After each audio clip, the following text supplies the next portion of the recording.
Well, anyway, the next match on the card, Mark Briscoe versus our friend from the land of the rising sun, Oblada. It's like he's on propofol. I started watching on purpose at the start. Normally, I know they're going to beat poor Mark Briscoe. I know he's going to work his ass off. This fucking guy offends me as a professional, that he's going to show up and ass off like this, that he can't be arsed, as they say over in the United Kingdom. He can't be fucking bothered to try. Even if he's so hurt and broke down, he can't take bumps. He can't try with his face. He can't try with his body language. He can't try with some emotion. He's got no speed. He's got no movement. His shit has no snap. He has no facial expressions. He takes the bumps like he's made of paper mache. And he took one bump, and I call it that, through the ropes to the floor where he was going to land on his feet anyway, but he went through the ropes slower than I assumed you could actually do that type of thing. It was almost like he wasn't really moving.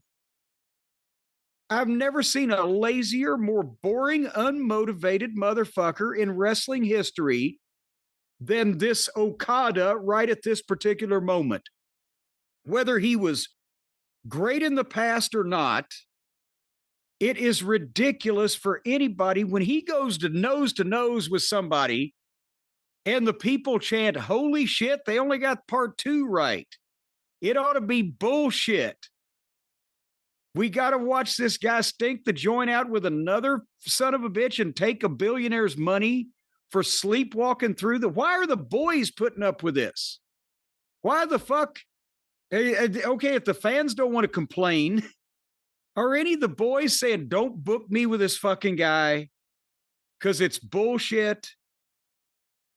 I'm not going to fucking work with a guy that won't do any more than this. It's not like he's made any fucking difference in their business. Regardless of whether you think AEW business is good, bad, or indifferent, Okada has made the same impact on it as Stokely. And Stokely tries harder. So finally, Okada hit him with a tombstone, didn't cover him, pulled him up and hit the shitty clothesline to beat him.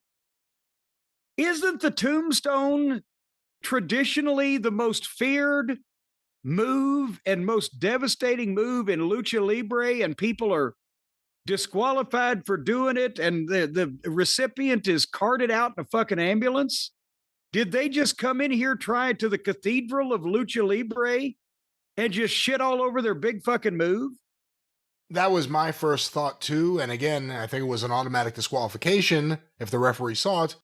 And also, that was just if it was a pile driver, let alone a tombstone, which I guess inherently is supposed to be more dangerous than a pile driver.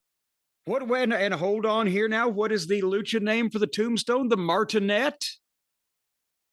Was that what it was back when their wrestling was good too, like ours used to be, till it got fucked up in both countries? I don't know.